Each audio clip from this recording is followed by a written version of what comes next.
लेकिन दूध पीने की लीला गोकुल में यशोदा मैया के यहाँ क्यों करते हैं?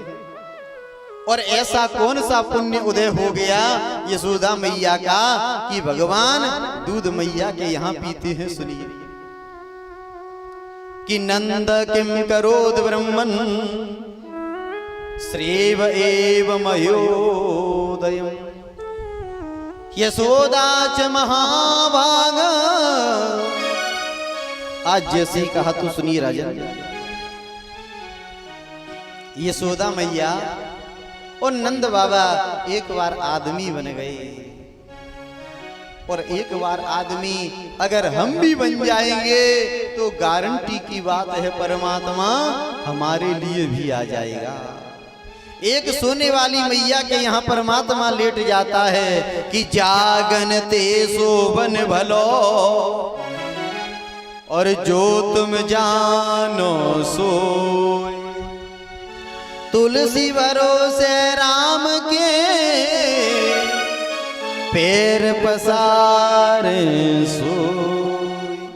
एक बार यशोदा मैया और नंद बाबा आदमी बन गए, और एक बार हम भी आदमी बन जाएंगे तो गारंटी की बात है परमात्मा हमारे लिए भी आ जाएगा। आप कहोगे महाराज हम तो आदमी ऑलरेडी खड़े हुए हैं। तो सज्जनों, अगर आपने शरीर से ढांचे से अपने आप को आदमी मान लिया और काम पशु का करते रहे तो परमात्मा मिलने वाला नहीं है। संत कहता है न नेता बनो न अभिनेता बनो, न और बड़े कलाधारी बनो, सरपंच बनो पटवारी बनो, चाहे और बड़े अधिकारी बनो, योगी बनो चाहे जोगी बनो, चाहे जोगी जति मठधारी बनो, पर याद रहे तुमको इतना तुम मानवता के पुजारी बनो। एक बार मानवता आ जाए तो गारंटी की बात है परमात्मा हमारे लिए भी आ जाएगा। अगर आपने शरीर से आदमी मान लिया है तो कोई मतलब नहीं है। क्या वाल्मीकि रामायण में एक सेठ जी जंगल में जा रहे थे। जैसे ही सेठ जी जंगल में गए तो देखा पीछे से एक शेर उनके पीछे आ गया, खाने के लिए दौड़ लगा रहा है। सेठ जी दौड़ते दौड़ते एक पेड़ पर चढ़ गए। जैसे ही पेड़ पे चढ़ गए तो देखा कि पे एक भालू पहले से ही बैठा हुआ है। अब सेठ जी ने सोचा नीचे गए तो शेर खा जाएगा और ऊपर रहेंगे तो भालू खा जाएगा। अब तो सेठ जी बेचारे रोने लगे। तो भालू भैया ने कहा सेठ जी आप क्यों रो रहे हो? उन्होंने कहा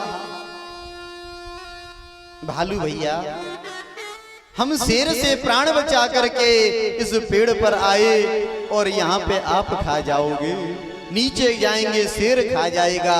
तो भालू ने कहा मानव जब तक मेरे शरीर में प्राण रहेंगे न मैं खुद खाऊंगा न किसी को खाने दूंगा। शेर ने आकर के भालू से कहा भालू इस मानव को नीचे फेंक दे। क्यों? ये तुम्हारा मेरा दोनों का दुश्मन है। तुमको पकड़ता है इतना तो नाक डाल करके दरवाजे दरवाजे नाच नचाता है। और शेर कहने लगा मुझको पकड़ता है तो कटहरे में बंद कर देता है। आज दोनों का दुश्मन पकड़ में आया है, नीचे फेंक दो मैं खा करके चला जाऊंगा। तो भालू ने कहा शेर भैया ये मेरी शरण में आ चुका है, जब तक मेरे शरीर के अंदर प्राण रहेंगे न स्वयं खाऊंगा न किसी को खाने दूंगा। कि शरणागत को जे तजे निज अनहित अनुमान, ते नर पामर पापमय तिन्हि बिलोकते आन। भैया जब तक मेरे शरीर में प्राण है न खाऊंगा न किसी को खाने दूंगा।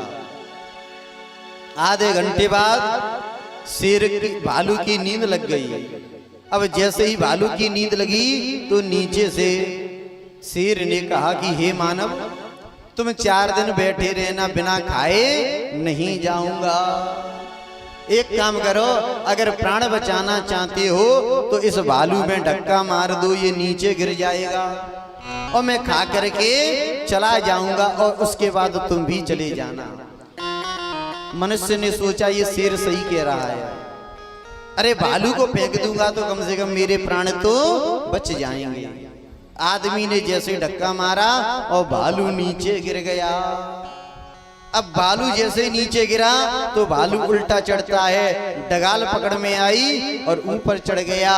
तब शेर ने कहा, क्यों रे भालू, तूने देख ली मानव की मानवता? जिस मानव के लिए तू प्राण देने के लिए तैयार था, वही मानव तेरे प्राण ले रहा है। अभी भी कुछ नहीं बिगड़ा, इसे नीचे फेंक दे। तो भालू कहता है, शेर भैया, ये मनुष्य भले ही मेरे प्राण क्यों ना ले ले, लेकिन जब तक मेरे शरीर में प्राण रहेंगे, ये मेरी शरण में आ चुका है, जब तक शरीर में प्राण रहेंगे ना खाऊंगा ना किसी को खाने दूंगा। तो ये बताओ, वो भालू अच्छा था या मनुष्य? अगर ऐसे आप भालू बन गए तो मनुष्य से लाख गुने अच्छे हो, और ऐसे मनुष्य बन गए तो पशु से भी गए गुजरे हो। और एक बात बताएं, आज के मनुष्य से पशु बहुत आगे है। पहले आपने देखा होगा, बैल चलते थे, बैलों से कहते रुक जाओ, रुक जाते थे, चलो चलने लगते थे। लेकिन अगर आज के भैया को रोको तो वो फिर भी नहीं रुकता। और बैल पशु समझ जाते हैं कि हा हा समझे, किट किट समझे, और पुचकारे से रहे खड़ा, के कहीर कबीर तुम इतना समझो, उस मानव से बैल बड़ा। आज के मनुष्य से पशु लाख गुना आगे है। आज जैसे ही एक बार